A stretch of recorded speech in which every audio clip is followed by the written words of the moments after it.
दोस्तों, ईरान युद्ध के बाद दुनिया तेजी से बदल रही है। रूस यूक्रेन और ईरान अमेरिका इजराइल युद्ध के बाद विश्व बड़े ही क्रिटिकल फेज से गुजर रहा है। अपनी सुरक्षा को लेकर चिंतित देश नए नए भरोसेमंद साथी तलाश रहे हैं। नए नए क्षेत्रीय ब्लॉक की सुगबुगाहट तेज है। जो खास और पक्के दोस्त थे और जिनकी मित्रता दशकों पुरानी थी, उन रिश्तों में अब गांठ पड़ गई है, या कहिए कि उनमें एक टूट नजर आ रही है। देशों के बीच समीकरण जिस तेजी के साथ बदल रहे हैं, उससे ऊंट किस करवट बैठेगा उसका एक अंदाजा भर लगाया जा सकता है। जापान की प्रधानमंत्री सनाए तकाइची की भारत यात्रा के एक पहलू को जापान की सुरक्षा से भी जोड़कर देखा जा रहा है। तकाइची अपने 3 दिनों का दौरा पूरा कर वापस जापान लौट चुकी हैं। खास बात यह है कि तकाइची का यह भारत दौरा चीन जापान के रिश्तों में आई कड़वाहट और तल्खी के बीच हुई है।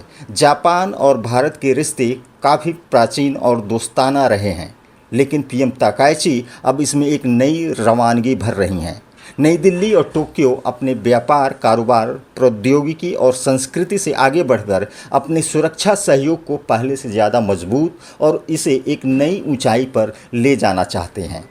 जापान को लगता है कि भारत की मदद से वह अपने सुरक्षा ढांचे को और पुख्ता कर सकता है। जापान और चीन के रिश्ते की अगर बात करें तो द्वितीय विश्व युद्ध के बाद दोनों देशों के रिश्ते कभी सामान्य नहीं रहे। इसमें गतिरोध और टकराव रहा है, लेकिन हाल के वर्षों में चीन की विस्तारवादी नीति, समुद्र और हवा में उसका आक्रामक अभियान जापान की सुरक्षा के लिए नए तरीके की चुनौती और खतरा लेकर आया है। चीन द्वारा जापान के वायु क्षेत्र का बार बार उल्लंघन किया जाना, युद्धपोतों के जापान के द्वीपों के पास से गुजरना, तो कभी उत्तर कोरिया के मिसाइल परीक्षण और धमकियां जापान की संप्रभुता को चुनौती पेश कर रहे हैं। यही नहीं, इसी सप्ताह चीन ने दोहरे इस्तेमाल की सामग्रियों को लेकर जापान की 40 कंपनियों के निर्यात पर नए नियम कायदे थोप दिए। जापानी समुद्री भोजन के आयात पर फिर से प्रतिबंध लगा दिया। अपने नागरिकों को जापान की यात्रा से बचने की सलाह दी। इसके अलावा बीजिंग ने दुर्लभ खनिजों यानी रेयर अर्थ मटेरियल के निर्यात पर नियंत्रण कड़े कर दिए। ये वही संसाधन हैं जो जापान की तकनीकी और रक्षा इंडस्ट्री के लिए बेहद ज़रूरी हैं। दूसरी तरफ जापान ने जवाबी कार्रवाई करते हुए अपने 2026 डिप्लोमेटिक ब्लू बुक में चीन का दर्जा घटा दिया। पहले चीन को सबसे अहम पड़ोसी देशों में से एक कहा जाता था, अब सिर्फ एक अहम पड़ोसी देश कहा जा रहा है। दरअसल कुछ दिनों पहले चीन और रूस के बॉम्बर ने जापान की वायु सीमा के पास अभ्यास किया, जिस पर जापान ने विरोध जताया।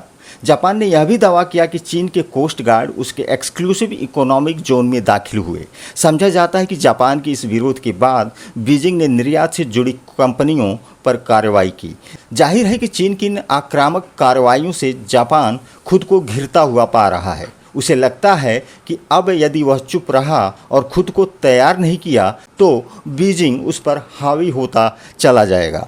जापान के कुछ द्वीपों और समुद्र पर वह पहले से ही अपना दावा करता आया है। कुल मिलाकर जापान अपनी सुरक्षा को लेकर एक डर महसूस कर रहा है। इस डर की एक मुख्य वजह यह है कि दुनिया के बाकी विकसित देशों की तरह उसके पास अपनी पेशेवर और नियमित सेना नहीं है। द्वितीय विश्व युद्ध के बाद अपनी सुरक्षा उसने एक तरह से अमेरिका को आउटसोर्स कर दिया। द्वितीय विश्व युद्ध के बाद अमेरिका ने जापान के सामने शर्त रखी थी कि वह अपनी नियमित सेना नहीं रखेगा और उसकी सुरक्षा की जिम्मेदारी बहुत हद तक उसके कंधों पर होगी। तब से जापान में अमेरिका के सैन्य बेस हैं। इन सैन्य ठिकानों पर करीब 55,000 यूएस सैनिक हैं। इनमें यूएस नेवी के मरीन, वायुसेना के फाइटर पायलट, स्पेशल फोर्सेस के जवान शामिल हैं। जापान की सुरक्षा के लिए अमेरिका ने वहां पर वायु रक्षा प्रणालियां, युद्धपोत, फाइटर प्लेन और मिसाइलें तैनात कर रखी हैं। अमेरिकी फौज दशकों से जापान में मौजूद है, लेकिन यह भी सच है कि द्वितीय विश्व युद्ध के बाद जापान ने कोई युद्ध नहीं लड़ा। वह एकदम से शांतिप्रिय मुल्क बन गया।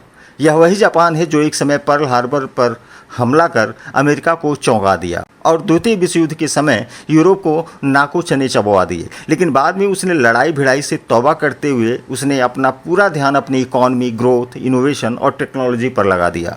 जापान आज दुनिया की चौथी सबसे बड़ी अर्थव्यवस्था है, लेकिन हाल के दिनों में चीन और जापान के बीच जो कुछ हुआ है वह सिर्फ एक कूटनीतिक झगड़ा नहीं, बल्कि उसे एक गहरे और ढांचागत बदलाव की शुरुआत माना जा रहा है। सवाल है कि क्या टोक्यो और बीजिंग सच में एक नए शीत युद्ध जैसी स्थिति की तरफ बढ़ रहे हैं? जापान के सामने सबसे बड़ा सवाल है कि निकट भविष्य में चीन यदि उस पर हमला कर देता है तो क्या अमेरिका उसकी सुरक्षा के लिए खड़ा रहेगा? क्या वह अपने मिलिट्री बेस और जापान की सुरक्षा कर पाएगा? यह सवाल इसलिए उठ खड़ा हुआ है क्योंकि हम देख चुके हैं कि मिडिल ईस्ट में अपने सैन्य बेसों और सहयोगी देशों सऊदी अरब, यूएई, कतर, ओमान, बहरीन की वह सुरक्षा नहीं कर पाया। ईरान ने अपने हमलों से उसके मिलिट्री बेस को तबाह और बर्बाद कर दिया।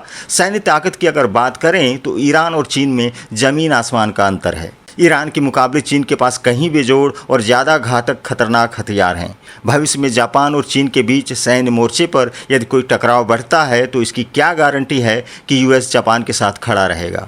ईरान युद्ध में जिस तरह से वह अपने सबसे करीबी देश इजराइल को मझधार में छोड़कर निकल गया, क्या उसी तरह वह जापान से नहीं निकल जाएगा?